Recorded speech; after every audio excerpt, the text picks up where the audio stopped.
AnimeBadGuy here with Rimless Slime. Thank you for those who have subscribed. We're at 263 subscribers. Today I'll be doing an anime review of Overlord Season 4 for this summer of anime. So, overall rating, I give it an A in regards to the anime. 13 episodes. It's based on the light novels 10, 11, and 14.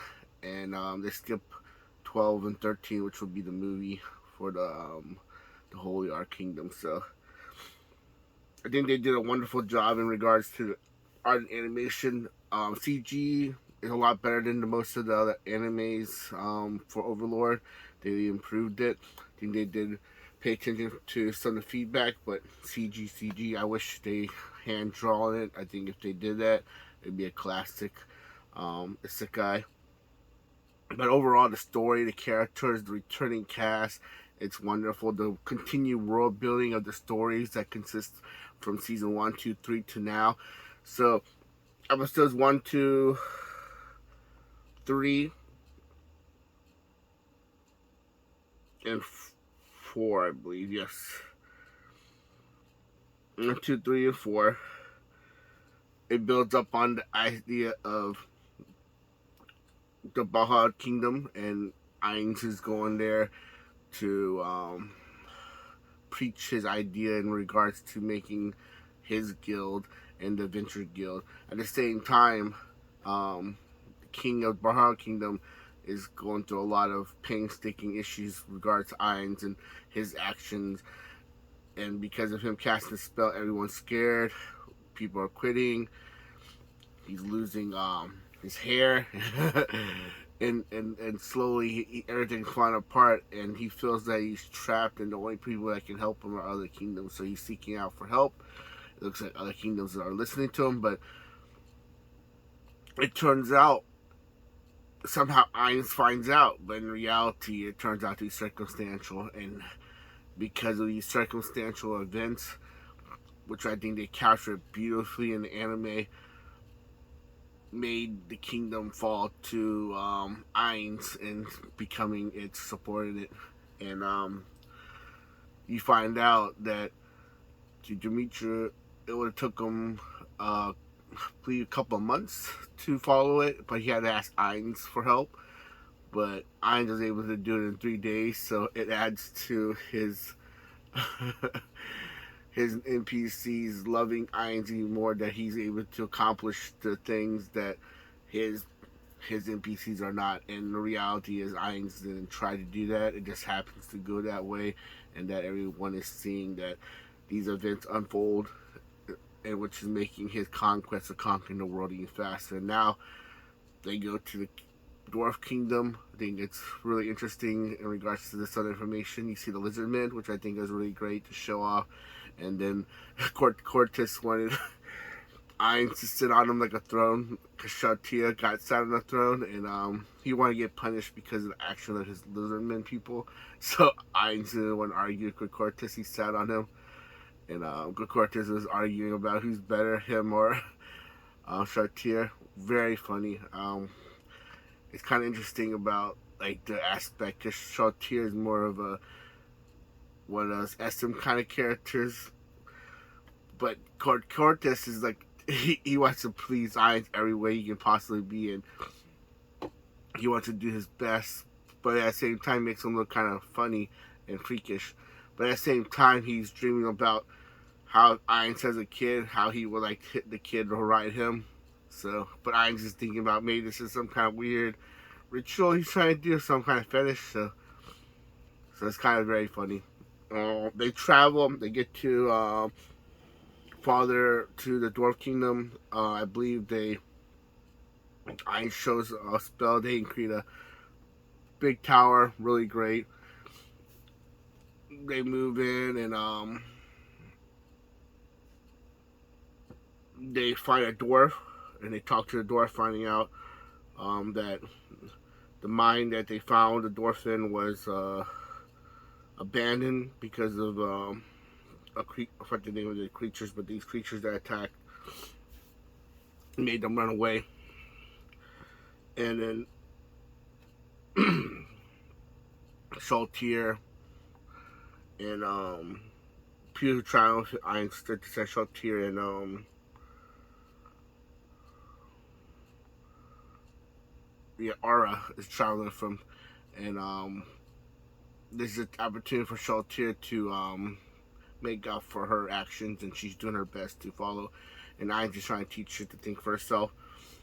So it's a good arc in regards to showing the growth of Saltier as well as the bond between Aura and Saltier and how they mirror their creators. So the weird thing is, Fiora Aura is more of the was created by the older sister of Ainz's friends, and Saltier created by the younger brother. So the dynamic is, even though Saltier's by character is older, she's like the younger sister, and Aura's the older sister taking care of her. Very cute dynamics.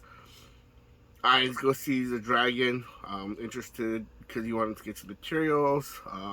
Runs into, I forgot the name of the dragon, but he had glasses and he's very fat. And then in talking to him, he was about to kill him. The dragon bowed down to him and provided services to Ainz, and saying that he would willingly serve him. So he gave that to Aura, and there's a scene very funny where he wets himself, and then Ainz just like, well, he can't be helped because he remembers a long time ago one of his friends get a dog, so he pictures the dragon being like a giant dog and being happy.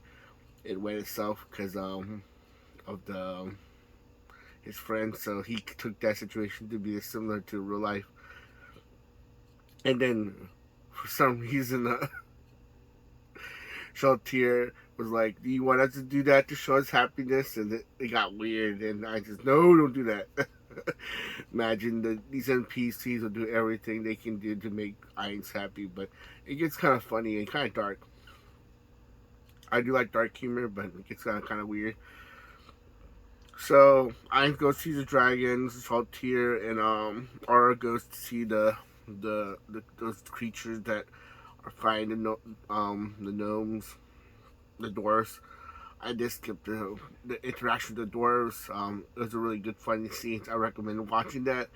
They did a good job in capturing them, and also I think they did a good job in capturing them that they kept their faces, and as soon as Ainz left, they're all freaking out, and they're scared of him because of Aura being undead, and they don't understand what's going on.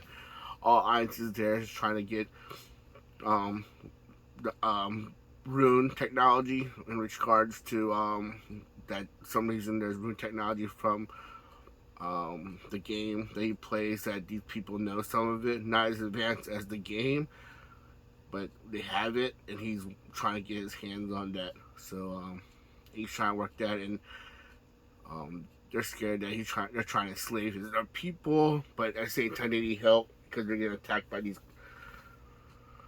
I call them badger creatures. I don't know what they are.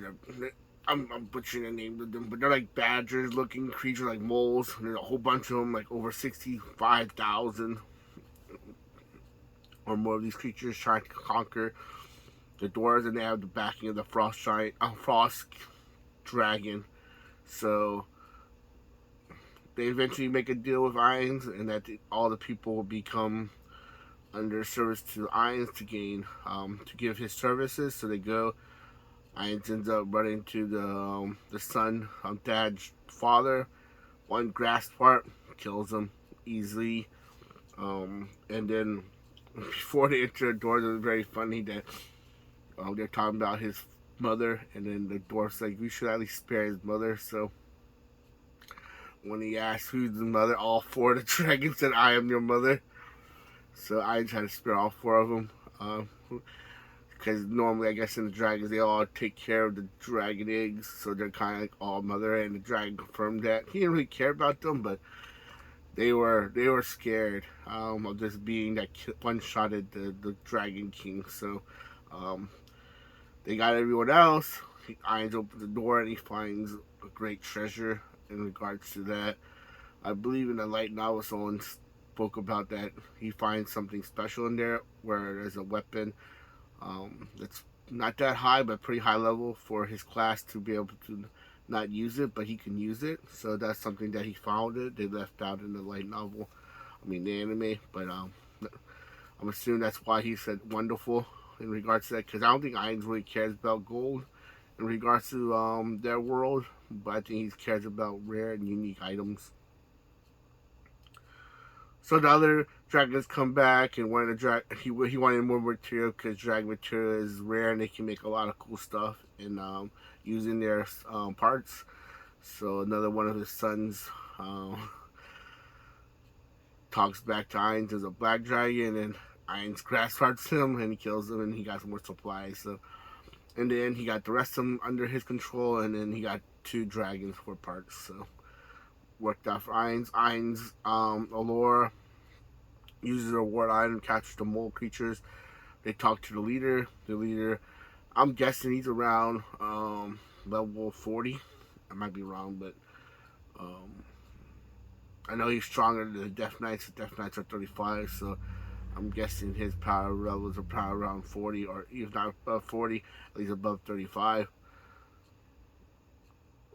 And he comes to talk to Aura and Saltire, and they said, you need to bow to us, surrender to Ainz, and we'll spare you. If not, we'll massacre all of you, and we're going to leave only, I believe it was 6,000 of their race to be alive. 2,000 males, 2,000 females, and 2,000 of their children. And he's all like, well, you show me how strong you are, tell me how strong you are, he'll bow. But we are over 65,000 people, and they're like, one or the other. So they're like, we're not going to bow to you. So they fought him. And Saltire, that is a gruesome scene. Just blenders them like they're just meat.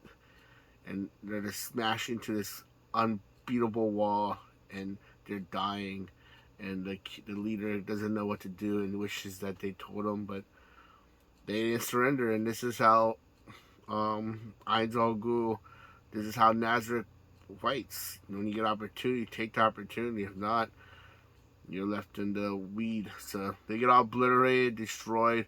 They picked and choose who they're going to survive, and at the end, they're left down to 6,000 of their species. And then Ainz comes and tells them what they, being foolish, but he forgives them and lets them be a part of his kingdom.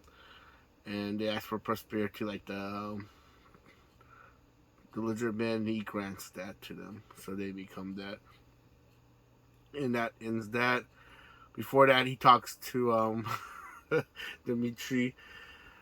And Dimitri, I might be butchering his name, but the demon guy. And he tells Ainz that he does a really good job, and wonders how far he thinks in the hand for his plans. And then Ainz accidentally quotes one of his friends, saying 1,000 years, but he means 1,000 years. And then Dimitri says, oh, that's amazing. So that's why you did that. And it's not the case, but it's very funny to see that. And it's the mix up, like the exact same thing they mirror, like in season 1, also season 2, where Ainz says I'll conquer the world, but he didn't really mean it, as well as when he says I see you understand my plan. And yes, I do. So I see you understand, trying to get the information, and there's no response. It's very funny. And then lastly, the end of the kingdom. We get to see these people that we grew up with from season 1, 2, and 3, and their legacies of all the characters and how the kingdom falls to its destruction. Very sad, dark, very funny as well, and we have characters that cause very interesting events in this series. I believe his name was Steven. What was his name? Oh, Awesomeness. Sorry, go again. But there's some stuff that mix. But that battle was pretty interesting. Gogen does become. That's when he went to see the king, the emperor, in regards to talking to him.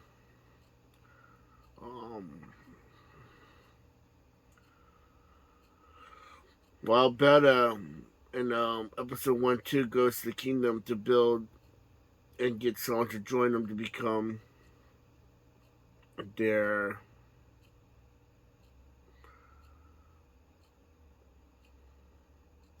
with Hilma to be their little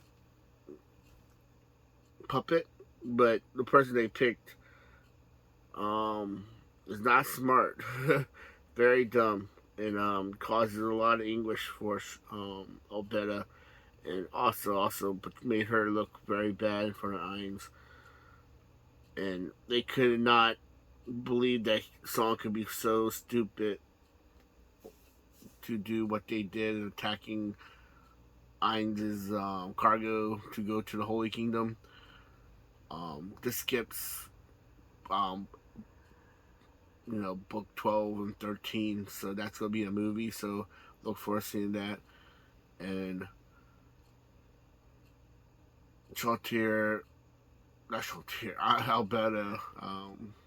brings up the actions, and this brings about the war because conquering, attacking their things, and then they find out that there's no underhanding position behind it. It's caused by someone being stupid. They go out and cause war, and in the end, use it as a carrot stick as a big event. The Empire surrendered to them, so they rewarded them. The kingdom attacked them. Now they're punishing them. But at the same time, Nazarick has people that are against it. I'm just trying to save as much people he can when he does the battles, but everyone else is obliterating everyone, so there's no survivors. But during Ainz events, he lets certain people survive, and people are wondering why he's doing that. And he asks his people, why don't you think about why it's happening?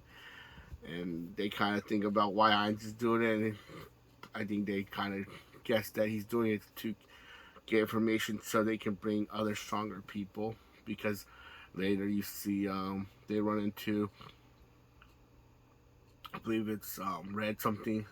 He rides a robot mech suit, which is pretty cool, and that's from his world. And normally it's around, I think, level 50. So because it destroys the 2 Death Knights, and they're like, "Oh, so you're playing this Ainz?" And in some way, I believe he was playing for it, but at the same time, he was trying to fulfill some of the people of Nazarick that wanted some survivors to survive.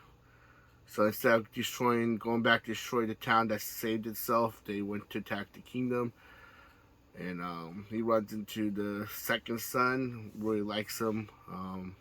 They talk to her, have pleasantries, and the kingdom ends up killing him and giving them his head to Ainz, and Ainz is really mad about this. And in some way, I think Ainz would have probably maybe spared some of these people, but because of their action, their foolishness, he just doesn't care anymore. These people are not trustworthy. They're not loyal. They only trust their own people. So he obliterates everyone, kills everyone. The only people that survive in the end are Climb and his lovely princess. And it turns out she was behind everything. 90% of the things she did. She got a reward to become a demon. I believe in the anime it kind of hints at it when you go to the door with the ice people. They said, "You're the only human in the castle. Come inside." So we see it. What's her name? The princess is there, but Climb is the only human, so she's not a human at that time. So she's more like a demon. I think after she killed her father, that was enough sacrifice to make her become a demon. I think she was showing it too as well when she swings the sword, and she hints at that the reason she can't use the sword anymore. Also there about because that's gonna go to Ainz, and Ainz wants that sword. So, and she knew that Ainz is gonna get that sword, as well as the Blue Rose leaves. They beat up the leader, which is pretty. They capture that scene wonderful. It's unexpected and it's weird that people.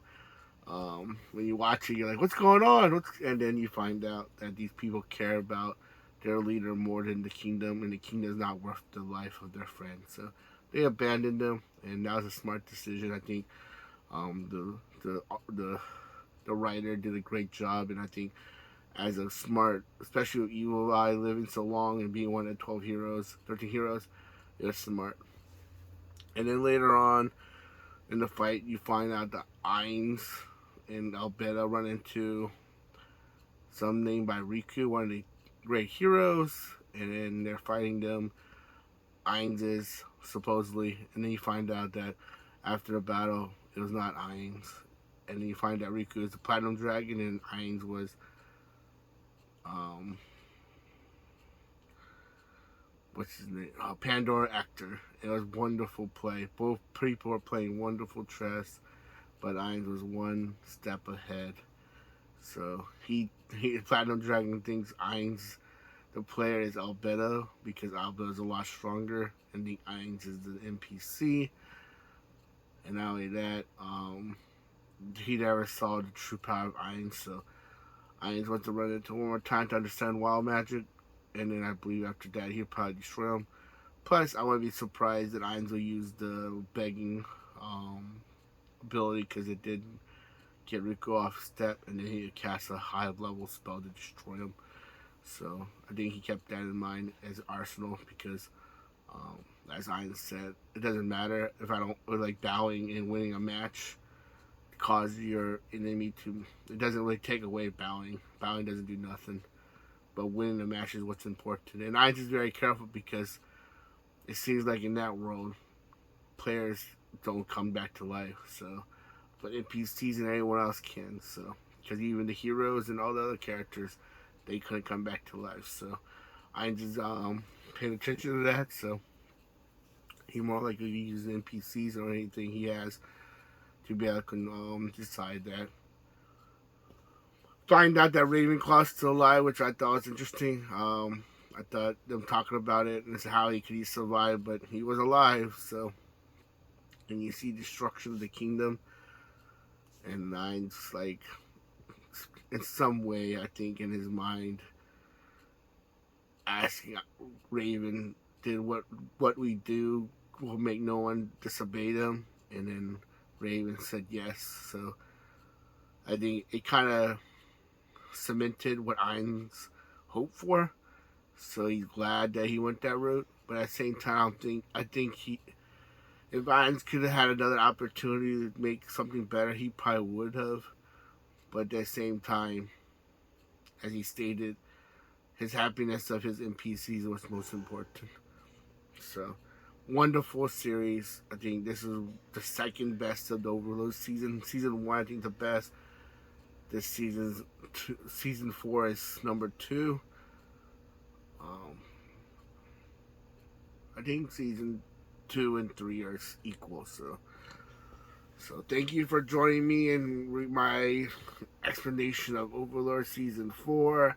I also love the fact that they added a singing portion for the princess, and that now Climb is going to be a demon, which is kind of funny. That hinted to the series that even Eli told Climb not to give up his humanity, and he ends up giving up his humanity for his princess. So it's kind of sad that certain characters digress, but be interesting if the writer makes Climb run into the Blue Rose, and Climb becoming a demon, making himself even stronger. So, kind of curious if they ever going to do that. So, and then run into maybe Sebastian. Who knows? So, take care. Have a good day. Bye.